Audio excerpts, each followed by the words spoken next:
I wanted to really like show me versus me. That's why there's two or three beat switches in the song.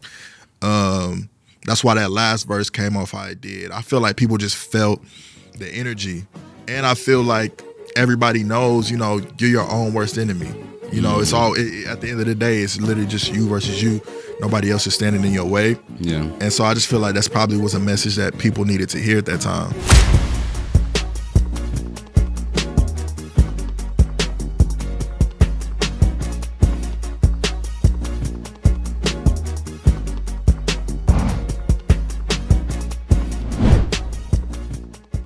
In Dallas, has there ever been a certain hate towards Houston as well, or has it just been love on y'all side and we just hating from on this side? I mean, I can only speak for myself personally. I never had no beef with Houston. My girl's from Houston. She was born in Houston.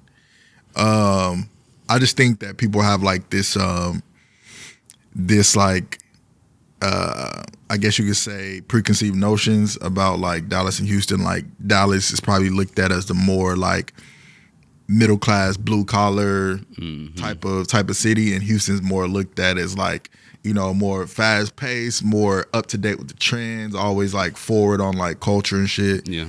But honestly, sometimes we feeling like the opposite.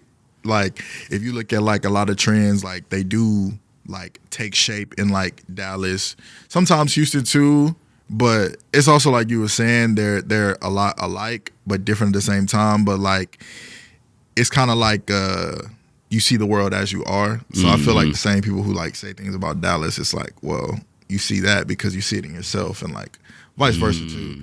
Okay. Because I was thinking about trends, I'm like Dallas has definitely been responsible for a lot of trends that Houston has slept on. But I'm like vice versa too.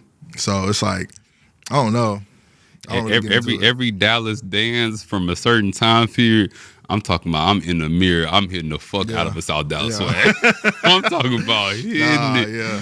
Did y'all start Ben? Is that Ben from Dallas? That was. Let me see.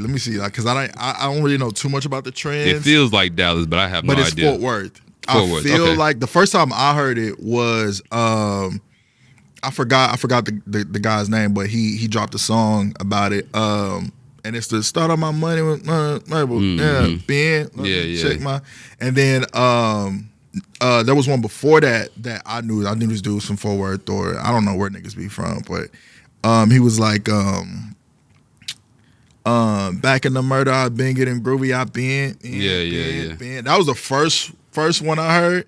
And he said, I'm from the murder. That's what they call Fort Worth. So I'm like, okay, I'm assuming that shit started in Fort Worth. Yeah. But like, again, like Dallas is kind of like the bigger metropolitan, so it kind of like absorbs like everything in the surrounding area sometimes. Right. So Dallas just kind of took it and ran with it. Now it's like all DFW. Like that's what I'm saying. And when I think Dallas, I'm including Fort Worth for real. Yeah. I've only been out there a few times, but every time I go, it seems like I end up doing at least one thing in both. Like I drive through, at least. Yeah, they're so close now. And then there's like Dickies Arena in Fort Worth. Like they definitely built it up over the years because like a lot of people moved here. So how Fort Worth looked like a couple years ago looks like completely different now. It's just crazy. Nice. Well, to all the Dallas people listening, man, I ain't got no bad blood for Dallas. Triple know what I'm E. saying? I was a young, immature, wannabe thug, and I've left those ways behind. I love everything about Dallas and Houston. Right on. All right, with that being said, welcome to WeTN, where we talk music and we get to know the artists behind the music. You're here with the one and only JB The Truth, and today I got another real one in the building with me. A true student of the game with sharp wordplay, soulful instrumentation, and a cinematic sound, his music feels like manifestation and reflection. Flexing with purpose and carried by a voice built for rap, he's putting in the work and betting on himself every step of the way. Today we have Dallas' very own, West Dallas to be exact, Billy White. Happy to be here.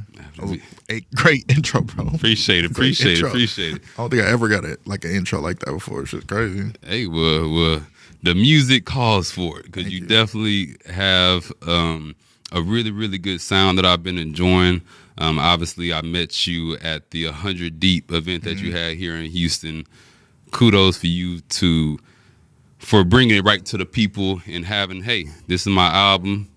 come listen to it. Let's come vibe in an intimate setting. I think that's a very smart move and something that I truly enjoyed. Thank you, man. Thank you for pulling up too.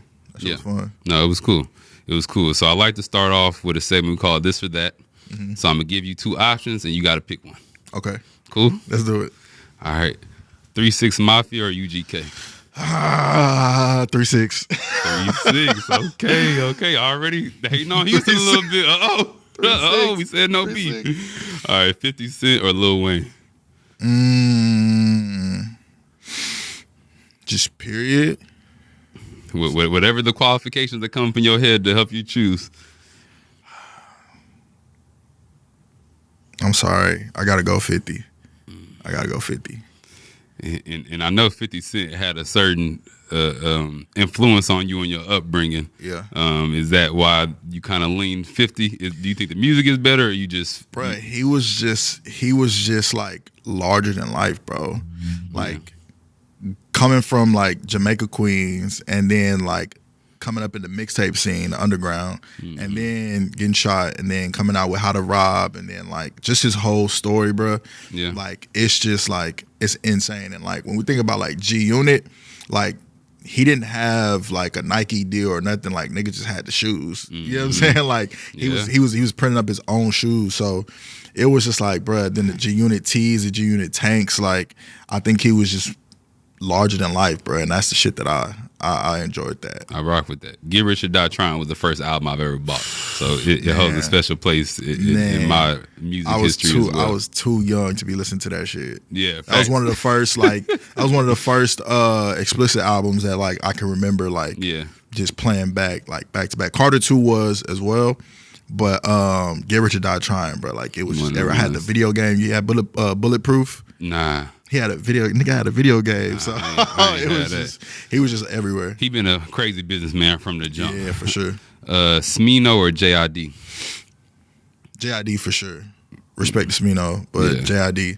I think the way that he crafts his albums are next level, and I don't think he get enough flowers.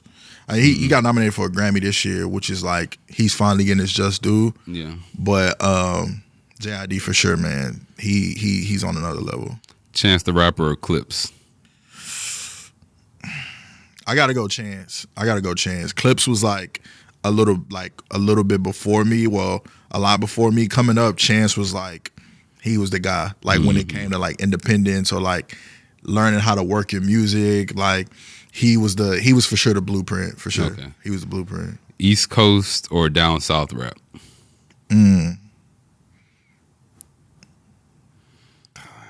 I'm heavily influenced by both, so making me pick is just like I hear the influence of both. First, I had East Coast and West Coast, and I said no. I hear the East Coast and I hear the down South. I gotta go down South. Down South. Okay, I got to. It's my DNA. I got to. All right. Speaking of DNA, I have to ask just because of the times: Kendrick or Drake? K-Dot for sure. Off top. Off top. That's an easy one for you. Top. That was probably the easiest one. I'm not mad at that. You're definitely a rapper's rapper. So some of those choices absolutely make sense. The K-Dot choice makes sense. How do you feel about music overall, hip hop overall, right now, where it stands?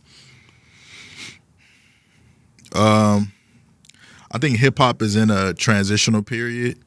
I think it's kind of like where it was kind of like that 07, 08 era, like when we were talking about like 50 Cent and like Lil Wayne, and when we saw like Kanye and 50 when they had their beef back and forth, like the thing that they were doing. I think that's when we saw our legends hit their peak, so to speak. And then it was like, okay, where do you go? Like Wayne, where do you go after selling 1.5 mil? Yeah. Kanye, where do you go after graduation? So it's like it was a new era coming in, and then I think 2010, that's when Best I Ever Had came, and it was a fucking rap since then. 2012, that's when Good Kid, Mad City came, and it was a rap since then. J. Cole's first mixtape. So the people that we call legends now, they were just getting their start like in that 08 type of shit, which is more like That was damn near like 20 years ago. Yeah. Yeah. And so we saw another wave come in like 2016 where it was like 21 Savage, Lil Uzi Vert, like that whole era. And now it's 2026, so I feel like it's time for like another one. You know, I feel like that's the point we're at now, where it's like, okay, we got Kendrick, we got Drake, we got Cole, we got all these niggas, but it's like they're kind of solidified in their legendary status. Now it's like, okay, who's gonna be the next like generation of artists that like take hip hop to where it's going next? Yeah, I feel like that's where it's at. I like that. Well, you're definitely someone who could help that that new generation. That's what I'm trying to be. And your music, I think, is ahead of where you are in your career.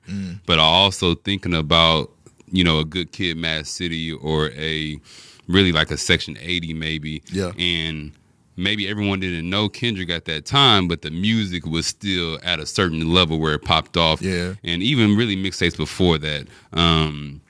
So recently, because we're here to talk about you and not just hip hop overall. Man, I can talk about hip hop all day. It's many hip hop. I'm a fan. I'm a student. Like I can talk about that shit all day. Yeah. Well, recently you dropped "It Almost Went Different." First of all, love the album. I think it's concise. I think it has. Well, I'll speak about how I feel about certain songs, but I love the overall vibe. It Almost Went Different. Why that title? I picked that title to kind of like symbolize the era of my life that I was in. I had broken both of my hands, like just crashing on like some like whatever type of shit. And I was at home for like 6 to 8 weeks. Couldn't really do much, but I record at home. So I had my setup. And around that time, I was getting like very like reflective, and very down on myself, so to speak. And the music kind of like spoke to it. And like the people in my life were like very much so supportive. And they were like, man, like you have a gift, like you have something special. Like, what do you want to do with it? And so I was like, man, I want to give reverence to all the moments in my life that could have went left, to where it could have went different. Like the situation that I was in, or prior situations before, growing up where I come from. I want to give reverence to that in a myriad of ways, And so that's kind of where where it started for me. I didn't even have that title until damn near the project was done. Okay. Before then, it was called like something else, but it still just had that theme like the whole time. And then the title kind of just fell on me at the end. I was like, damn, that makes so much sense. Yeah. So that's kind of where it came from, just giving reverence to different moments in my life.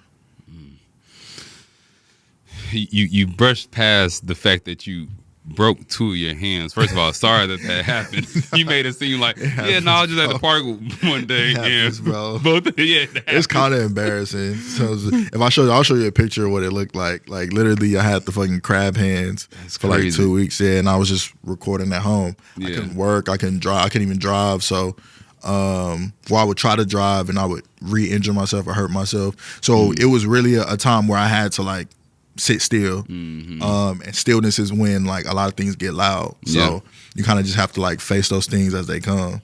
A lot of time to reflect. And you take me as someone who is more of a writer than someone who like freestyles and punches in. Is that correct? Yeah, for the most part. I can do both, but just it was just nothing like writing, bro. Like that's always what I've been into. I talked a lot in school, so instead of talking, I would just write it down. Yeah. It's like everybody don't want to hear everything. Ain't gotta hear everything. And then like that coincide with just falling in love with hip hop. It was like, well, now I have something to write about, and it kind of just like snowballed from there. Okay, got it. One of the things that you did that I thought was really cool is you had the hotline where people could call in and talk about a time where it went different from them. Yeah. What was that like? Did you get some calls in there? Yeah, bro. It was the illest shit ever, bro. Like I didn't really think nobody was on call. Like I knew, like I'm like, okay, I get a few, but like it was like 10 people, like 10 voicemails, like 12 voicemails, and it was like, damn.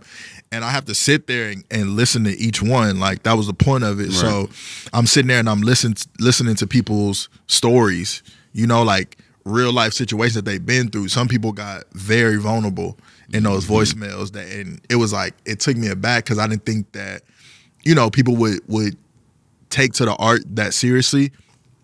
But I'm definitely like eternally grateful that people did that, and we were just working on like some cool shit because we're gonna incorporate it into the rollout. And that's probably like one of the coolest things like I've ever done with my music for sure. Yeah. No, I could see that because even I feel like anybody who's watching and anybody everywhere is like everyone kind of has those turning points in their life where it literally could have went different, and you're in that moment, you make a decision, and then you look back and be like, I'm glad that I walked down this path. Or maybe you aren't glad, but I think decision determine destiny, and I think a lot of us probably do have those moments where it could have went different than it did. Facts, bro. Yeah. Well, one thing I love about albums, one thing that I look for rather in albums is how people start the album and how people finish the album. And I feel like for you did a very good job of being vulnerable and getting deep on your first and last songs, being Things Change and Covered in Gold. Yeah. Was it intentional to place those where you did? Covered in Gold, yes. Things Change, no. So I had I was actually gonna start the project with Who Dat. But as I was listening through, I'm like, this don't really pop the story off how I want to. Yeah. And so usually when I do that, I just go through my vault. And there was a songs in there called Things Change that I made probably like 2 years before I even started working on It Almost Went Different. It was just sitting there. Yeah. It was for another project that I had that I didn't end up using. And I went back. That was the intro to another one. And I was like, bro, this song literally like it has everything I want to say. So it's just crazy how certain things line up when you just in the flow and you just create things from such a like pure and intentional place. Like you may not even use it now, but like years later, it's like you can rediscover things and they sound different and they touch you differently and they touch people differently. Things Change didn't even get like the best response when I was playing it for people, which is probably why it like, you know, I kind of like put it to the side. And then years later revisiting it, I was like, bro, this is like insane. Like some of the stuff that I'm talking about, like with me and the relationship with my dad and the relationship with my life and saying how things change. It just checked all the boxes, and I was like, this is how I got to start the project. No, I love that. I think it was a perfect way to start it because you get your story off in the beginning. Yeah. And like a song like Who Dat, I could see the reaction being bigger because that's more of like a bob your head song. And Things Change, you can totally sleep on that if you just have it on. But if you listen to the lyrics, you like, oh, okay. Like, okay, he's talking about something, he's getting real personal, and you feel like you know the person from the very first song. Exactly. That's my dad at the end too. Okay. Looking back over the years, I must have shedded some tears. Was he an artist? No. Okay. He was just on the phone, like just like shooting the shit with me. We do that all the time. Right. So sometimes I'll record him like just talking, and he was singing what was that? Love TKO by Teddy Pendergrass. Okay. Looking back. Yeah. Over the years, I must have shed it. Oh, he was just doing that. And it's again that spoke to the song. Told myself time and time again that I'm gonna win. It's like it just fit perfectly, bro. Like I can't even like plan half the shit that be going into these projects. Like it just feels right. When you have songs like that have so much of your life in them, and that have emotions in them, do you feel those emotions when you're creating the song? Yes, but I usually don't feel comfortable putting it out until the feelings pass. Okay. So music has always been very therapeutic in how I approach it. So I do talk about things that I currently that I'm currently going through when I go in the studio. But usually that's just for some type of relief. And then once I get that relief, then maybe months later, if I'm thinking about a project, then I'll go back and listen to it and just reflect. Some songs that I make, like the feelings are still fresh. So it's like I don't want to put that out yet. Yeah. But most of the stuff that I put out, it's like I'm maybe like some months removed from the actual like emotion or situation, or sometimes years removed. Sometimes it's shit from like 10 years ago.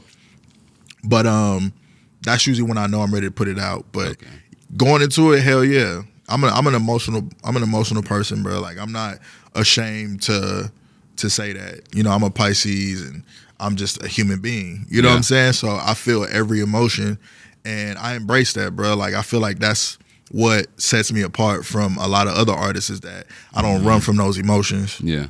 And that's powerful. And I think that it's a superpower to have those emotions and feel these emotions.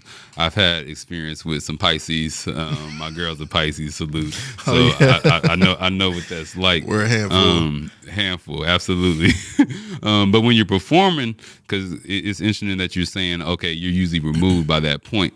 And I would see as if you're still feeling it, to be able to perform it and then really translate those emotions to the crowd. Yeah. But you would rather kind of be done with it. So you can, well, it's like, I guess more so not done with it. I understand those feelings now. Okay. So when I perform it or I put it out, it's like, even if I still feel that way, I kind of understand it now. That's kind of what I use music as, a way to understand just the world around me and understand myself and understand like other people. I feel like it's a language of its own. So sometimes when I feel certain things, I don't really know how to say it, but I might can like write about it, put it in a song. Right. So it's like, if I want to share that with other people, 9 times out of 10, it's because like I'm comfortable with the emotion now. So I can just give it to you. But it's a little tricky if, I haven't come to terms with those emotions, because then that's when you fall into, people's perception of it, or are they going to like it, or what they going to, that's when it can kind of become like a slippery slope. Got it. Well, outside of the vulnerability and the emotional songs that you do have, you got a whole bunch of flexing in there. Yeah. You got a whole bunch of flexing and standing on it. The duality. The duality. And I love it. One of the songs being Me Versus Me. Why do you think so many people gravitated towards that song? I mean, that shit jamming. Like, that's one. And I think it's just, I wanted to really, like, show me versus me. That's why there's, 2 or 3 beat switches, in the song. That's why that last verse came off how it did. I feel like people just felt the energy. And I feel like everybody knows, you're your own worst enemy. It's all, at the end of the day, it's literally just you versus you. Nobody else is standing in your way. Yeah. And so I just feel like that's probably was a message that people needed to hear at that time. That's why people gravitate towards any song. It's just a message that resonates with them at the time. So that was probably just something that motherfuckers needed to hear. Yeah, that's a fact. It definitely always is you versus yourself. Is there anything right now that not the evil side, but the one that's not the artist pushing forward? What are you fighting against yourself for in these days as an artist, as a person? To get the fuck out of my own way, man. like, bro, I'm like I said, I'm an emotional person, so I feel things. I'm very sensitive to things around me, like energies around me. So it's like understanding that, and then also understanding like you chose to make this a career. You know what I'm saying? Like nobody made you, go be a artist. You chose this path, so you have to understand like it comes with that. Like you can be sensitive to these things, and that's what makes your art great. But also at the same time, like when you want to make a career out of something, careers come with wins and losses. If you're afraid to lose, then just go make the music you want to make, and then like keep it to yourself or share with your friends or something like that. But if you want to make a career out of this, you got to understand how to balance both. Yeah. If you want to do it, how the vision you have in your mind, that's what it's going to take. Right. A quote I always live by is choose your heart. Life is going to be hard no matter what. So you rather choose a hard where there's some passion, where there's some love to it. So when you're having those late nights or having those things where you're hitting the wall, you be like, okay, well, I love to rap. So at least I'm doing that rather than choosing the hard of being, whatever other job or whatever the lifestyle that, you could have chose. Yeah, that's probably my biggest battle, just staying out of my own way. Mm-hmm. Yeah. You have a line in there, can't run from the past with the world in reach. Mm-hmm. What did you mean by that? What do you think it means? What I think it means is not forgetting who you are, even though you're moving forward. But in my head, also, I was struggling with it because, well, no, sometimes maybe I am running from the past and I do want to leave the past alone so I could get to the future because I don't want to hold on to it and stop myself from getting to wherever I'm supposed to be. Mm-hmm. That's what it is. It's like you got to face that mirror. You can't run from the past with the world in your reach. Basically, you can't hold on to both. You can't hold on to the past and chase the future. So it's like you can't run from the past with the world in reach. You gotta go back and face that if you want to go into the future. So letting go of your past selves, which is like also the bigger theme of It Almost Went Different, like past versions of yourself and like understanding those and appreciating those and like leaving those in the past, like embrace the future. That makes sense now. Yeah. That makes sense. So we're not running from it. We got to deal with it so we can walk away from it instead of running from it. Yeah, you can't run from the past. You can't run from the past. Okay, I like that. The song that put me onto your discography and made me an instant fan was Mama. And I've told you that before. Very powerful song. What inspired it? Shout out to my dog, Gilbert Forte. He sent the song. He actually demoed the hook. So the You Sound Like Your Mama part, it was just something he was playing around with, and he was like, "Bro, I'm gonna send you some beats." He produced the Who Dat too, so he sent the Who Dat beat, and he sent the Mama beat, and then he sent Mama beat with some vocals he did on it. And I was listening to it, and I was like, "Huh, let me listen to this a few more times." And then the concept started to sit with me, and I chopped it up with him, and we had like this conversation about like generational trauma and like unlearning these things, and just got really into it, like the concept of it. And so the hook is kind of like it's like kind of tongue in cheek, like you sound like your mama, you know what I'm saying? So it's like we hear that all the time, like growing up. But then like when you take that phrase and like dig into the layers of it, like, okay, so we get the best qualities from our parents, right? Like, but you also get the worst qualities too. Yeah. So it's like certain things in myself I saw from my parents that I had to unlearn, so it's kind of like a play on that, to where it's like, you sound like your mama, bitch. You sound like your daddy, boy. And it was, I think I wrote the verse in like probably like 15 minutes, redid the hook, added the harmonies on top of it.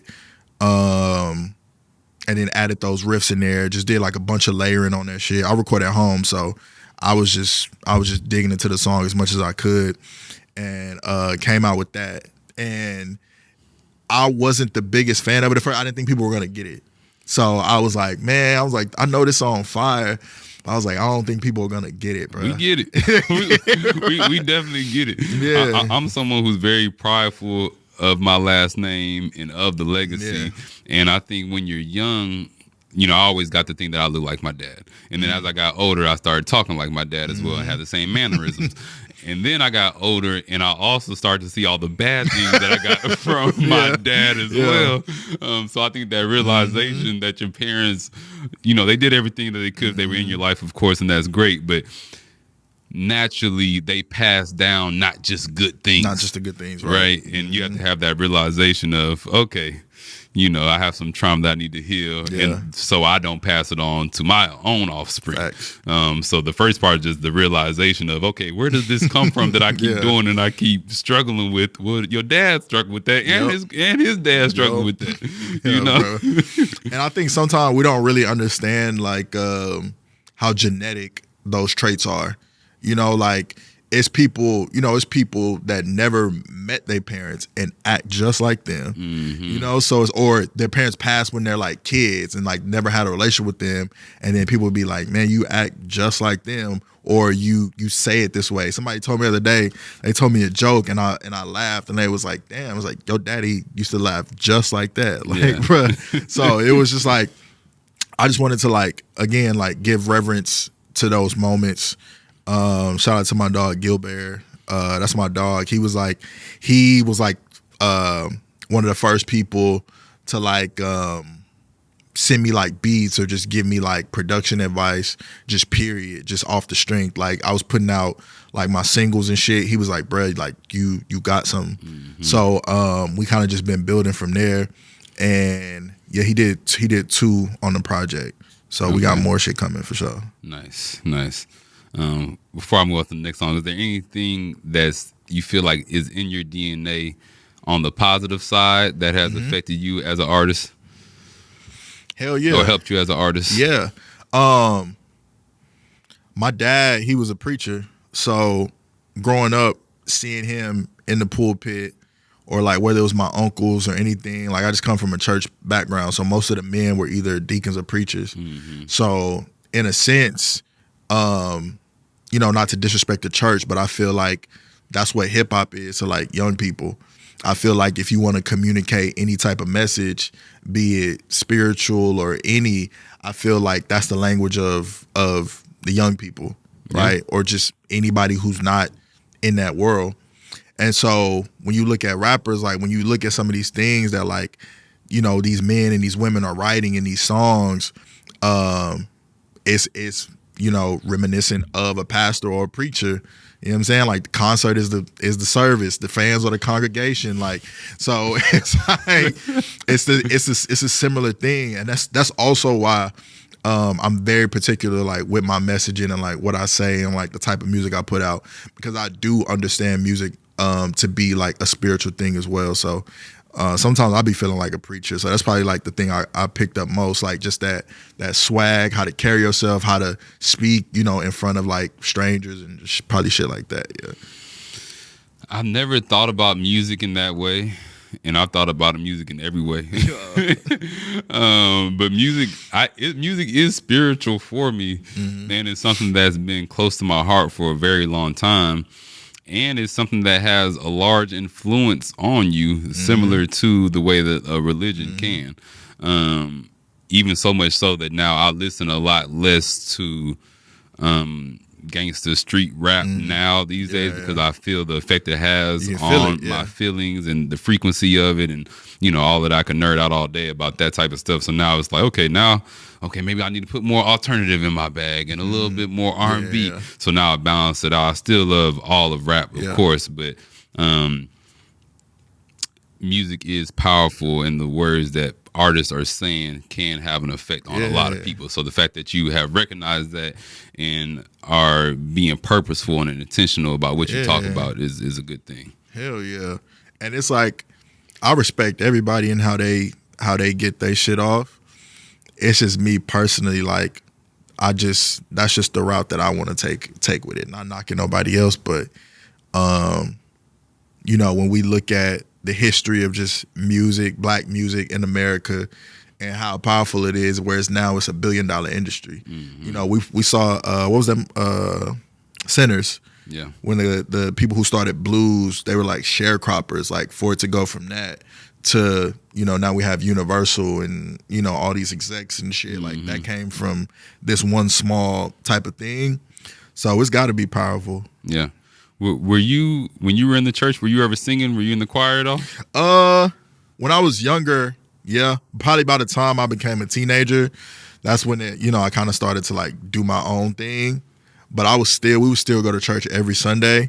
But as far as like involvement, more so when I was like in my younger years, choir for sure, like youth choir, like youth Sunday, like we was doing everything for sure. Because I heard some sneaky good singing on Darling when you hit those melodies.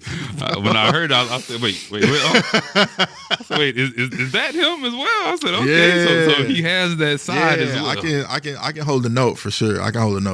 Is that something that you gonna do more of as far as including? I love when you get with an R&B singer as well. Don't get me wrong, but is that something that you plan to continue to incorporate, of you being melodic? Yeah, hell yeah. Okay. I think, honestly, bro, I feel like how can you not? I feel like it's like so many ways to like get your point across.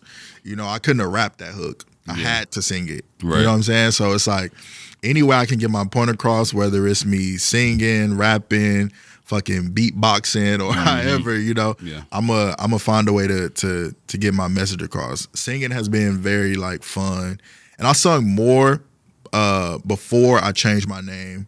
It was more melodic, and so I just think I just found a more like tasteful way to incorporate it now. Okay. Yeah. What's your favorite part about being an artist? Not even being cliche, bro. Like hearing people, like how the music affected people, like their lives or just how they see shit. That's literally why I do it. I could say like a bunch of other things, but that's just the truth. Like I just want people to hear that shit, and like, you know, you can save one song on it. You ain't gotta like the whole album. Maybe it's one song that spoke to you or one verse that spoke to you. I feel like that's my purpose, and anything that kind of comes from that is just like, you know, that's just God's blessings. That's not to say, you know, I don't want the perks of being an artist. You know, I want to make this a career, and careers come with accolades and benchmarks. But as far as the perks, like that's probably like one of my favorites. It's like hearing people like geek out with the music, because like the same way I geeked out over Get Rich or Die Trying or Graduation or Rodeo or anything like that. Like I want people to do that over my shit. A nigga told me the other day on the voice thing, he texted it and he was like, this album like is on par with To Pimp a Butterfly, and I was like, bro.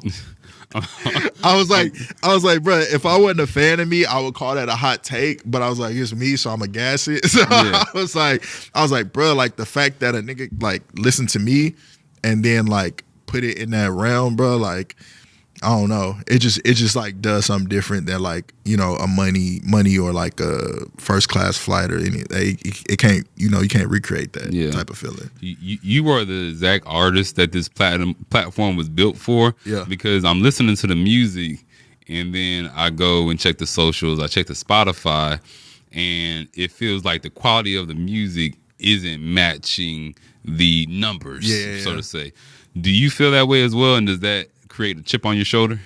I mean, also it's like you got to be realistic and understand, like if you're making music with substance, specifically like high vibrational uplifting music, like you just got to understand that comes with L's, and that L is usually like you're not gonna be pushed to like a mass audience.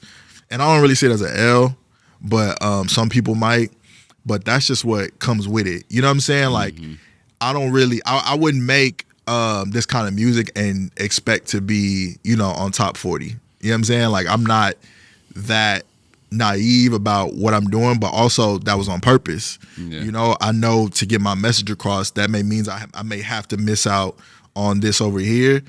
But in the long run, like I know this has the most staying power. So it's like it don't really trip me out, and I'm like, you know, it don't really trip me out. Yeah, so you're not in no rush to get to a certain place in your career. Nah. I have a pace for sure, but I don't rush my pace at all. Nah, for nothing. Okay, that's good, because I understand where you're coming from with that, where it should be about the substance and not about the numbers. So I'm glad that that's how you feel about it. But I also can relate and understand to like, okay, well, let me just show them I can do that too. Yeah. So now I can get the spark. Now I bring it back and see what I'm really about. That's a part of the game too. So that's when I was talking earlier about that balance. It's like I'm not finna get on the track and just make all like niche ass like rap songs that you know, and expect, and then get mad when like nobody want to jam my shit. Right. You know what I'm saying? But also it's like I'm not going to water myself down just to get more, you know, people in on what I'm doing. Yeah. So it's like that balance, that sweet spot for me is where I found the most response, to where I don't feel like I'm compromising my art and my substance, but also at the same time, like I'm a human being. I want to jam my shit in the car. I want to jam my shit at the kickback. I want to jam my shit. You know, I want to have things in different spaces to where I can enter people's realm.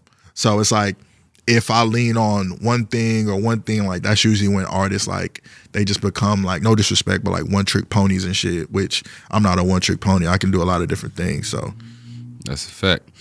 And I've seen your growth as far as your writing ability. Mm-hmm. I've seen that grow over time, and I've probably already mentioned that, but I appreciate how intentional you are with the lyrics. And I listen to a lot of up and coming artists, so a lot of times when I'm listening, I'm hearing those pockets where much more could have been said, and it feels like they're just kind of just giving it up to get to the next song. With you, it feels like you've steadily gotten better and better with actually putting pen to pad and writing something that will make people think or feel or be like, oh, that perspective, even if it's just a flex, like obviously the gender reveal bar, even if it's just a flex, it's like, oh, I like how he said that. I like how he said that. Gender reveal, you ain't that boy. That line is so hilarious. Every time I hear it, it just like fucking makes me chuckle. I just love it. It's a great line. As far as on your journey, what would you say is the biggest difference between Billy White today and Billy White from 5 years ago? I think I'm more confident in my vision, and that came with me being more confident in my vision as a man and where I wanted to take my life. I think it was like a scripture to where it's like a double-minded man is indecisive in all his ways. Mm-hmm. Something to that effect. And that just always stuck in my mind. I'm like, bruh, if you don't give yourself some type of direction or just decide, don't be indecisive. Most of the time, we know what we want to do. We know who we want to be around. We know how we want our lives to look. But we're afraid to embrace it because we don't know if it's the right thing to do. But I'm like, if you thought of it, it's the right thing to do. There's no right or wrongs in this shit. It's only what you want to do. So that just came with me accepting that, stripping off other people's expectations of me. So that's probably the biggest difference. I'm more confident in my vision and myself, and I know where I want to go. And honestly, once that change happened, that's when I started to see like just a shift in like everything in my life, for sure. What was that bug that was in you that made you choose music? Like, why was music the route of, yeah, this is for me? One, it was the only thing that I was good at, the only thing that I was consistent at, the only thing that I had a true passion for from jump. It started with me loving hip hop, or it really started with me growing up in the church, watching the choir, the instrumentalists, like organ, keys, bass, guitar, understanding that, falling in love with it, getting older, falling in love with hip hop, falling in love with writing, and then just like started to make music. I was in a cypher when I was like 15 at my high school, and that was when I knew I wanted to like rap for real. Okay. So that was like the turning point to where I was like, bro, like, okay, now we have all these things, these ingredients that kind of poured into us, into our lives. What are we going to do with it? And it was that moment where I was like, shit, I want to make hip hop. How'd you do in the cypher? If you took an L, you could say you took an L. No. It was great. It was 15. Well, it was collaborative. Y'all, It wasn't a battle. It wasn't. No, it wasn't a battle. It wasn't a battle. It was just like, at my high school, it was like who was the the rappers around the high school. Yeah. And I was the youngest. I was 15. I think everybody else was like upperclassmen. And so I did my thing. I did my shit for sure. I went to college and did the same thing. I was in another cypher in college, which even made me like, that raised my profile like even more. So around that time, I wasn't really dropping music, but I was like rapping, like I was in cyphers, or, I would drop my little songs on SoundCloud, but it was nothing like serious. And my homies back home was like, bruh, like you off at school, like we trying to do this at, like you should just whatever. I was homesick at school, so I just bailed. I dropped out of college, came home. That was like 2018, 2019. I came home and opened a studio with my friends. We called it OD Studios. Okay. And I was like, I'm done rapping. I'm gonna just run the studio. Fell in love with it again. So it was like I just kept coming back to it. Every phase of my life, music was the only constant thing. And so I dropped a project as Spike Chester, which is the name I had before Billy White. And it was called Milk and Honey, and it went crazy around the city. and we were like had a lot of momentum at that time, and then the pandemic happened. And so the pandemic happened. Our studio closed because we couldn't conduct business. So our studio closed. I was back home with my parents. Me and my lady at the time was going through it. Just life wasn't where I wanted it at all. And I knew like something had to shift, bro. Like something's got to shift. And then that's when I decided to like really take music like serious, like the most I've ever taken it in my life. Yeah. And that was 2023. So 2023 is when I can like definitively say that's when my journey. That's when I started to take myself seriously, basically. And in those 3 years since then, because obviously taking music seriously now means that you're in the business of music. Has you being in the business of music dampened the love you have for music any, or is that love still burning bright right now? Right now it's burning bright. I don't know if it'll like decrease like over time if I get more successful. I think a part of my job is to make sure that doesn't happen. It's like that's the all spark, you know what I'm saying? So it's like you got to protect that with your life. Otherwise that chain reacts to everything else, So now it hasn't dampened it at all. I'm also very particular about who I align with and what I want to do, which is why, like you're saying, like my journey's a little slower because I don't really just put myself in any and all spaces. I kind of have a specific vision in mind, not married to it, but it's like, I know what I don't want basically around me or to be a part of my universe. So the shit that I have to X out, it's like, it's a chunk. You know what I'm saying? Got it. Keeping the main thing, which probably you collaborating with Ethos, I believe is your creative agency. Yeah. It seems like that they have a good direction and it seems like they're helpful. I'll say that. Oh yeah. What's that partnership like, and what does that allow you to do or be as an artist? It's been everything, honestly. And so Amelia, who started the company, and she's also like my better half, she was working with me like that whole time. Before we even got together, she was working with me all through the 2010s and 2019. She was my first creative director around that time. And we just had like such a fire chemistry together. And again, around that time when the pandemic hit and things just fall out, we stopped working together for like until 2023. Okay. We reconnected in 2023, and she was like, "You need to change your name." She's like, "Just change your name. You feel like you're in this plateau to where, man, like I feel like I'm just making shit just to make it. Like people fuck with it, but it's like it's not connecting to me." I still got like a stage name, you know what I'm saying? I'm like 25. I'm like, all right, bro, like, you know what I'm saying? Yeah, so it's like, all right, what's the end game here? And I didn't really see one, and she didn't really see one either. So we started working together, and she was like, yeah, that's one of the first things you got to do. Like, you're gonna have to start from scratch for sure. And so that was around the same time she started Ethos. So she started her company and I started this journey, and we've been on it together, and it's been life changing. It is the difference maker from what I was doing before and what I'm doing now.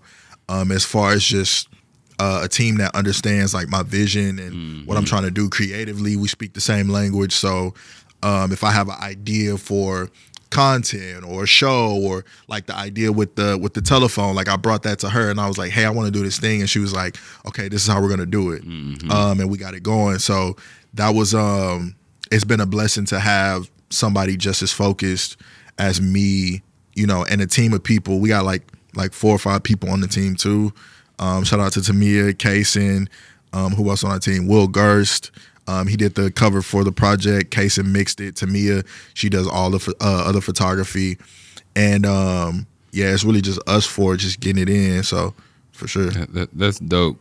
As an independent artist, obviously you have your team around you and y'all are doing it. What's a piece of advice you would give to an up-and-coming artist who is trying to follow in your footsteps? That's rule 1. Get you a team, man. Yeah. And it don't even got to be like, bro, get you a videographer, somebody who speaks the same visual language as you. get you a engineer, an audio engineer, one that speaks the same musical language as you, a producer, and a home studio. Those are like the 4 things you need. And like 5th would be like a creative director to like just kind of brainchild it with you. I don't got no money, Billy, and I don't got no one that believes in my music yet. I'm supposed to have a team. I mean, talent is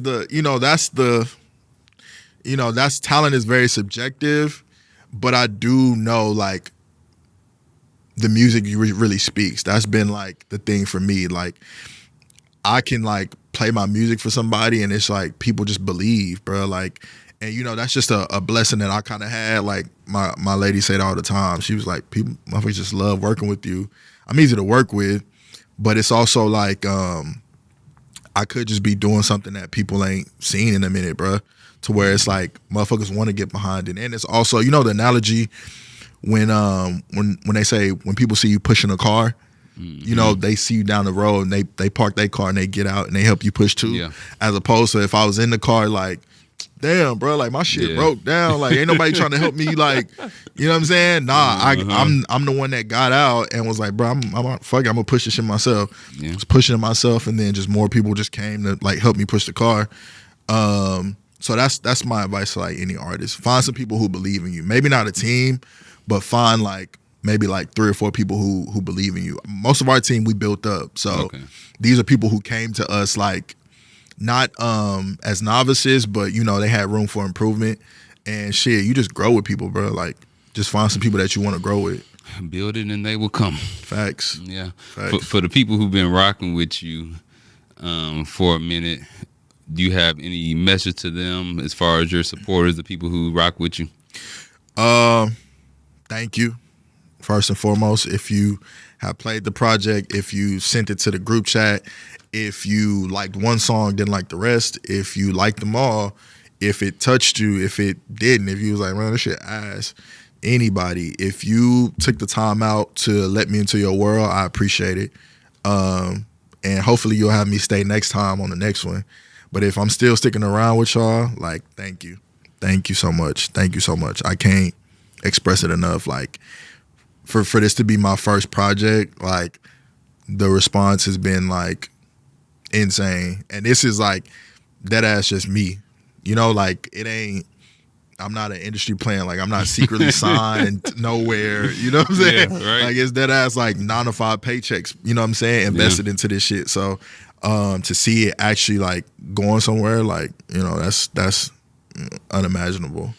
Well, I definitely see it for you. I'll say it again. The project is amazing. The quality, the production, the lyrics, the story. It has everything you need to make a classic album, something that can stand the test of time 10 years from now when you be like, okay, what was Billy White's first album that we were jamming? Oh, that still feels like something. Yeah, I be thinking about that shit. So regardless of how it's received, I want to say I'm proud of it. I'm proud of you for doing it, even though we're just getting cool now. Yeah. And you should feel happy about it. So congratulations on that. Hell yeah. Thank you, bro. Thank you, bro. But before I let you get out of here, for the people who don't know you and they're getting to know you now, what song should they hear first?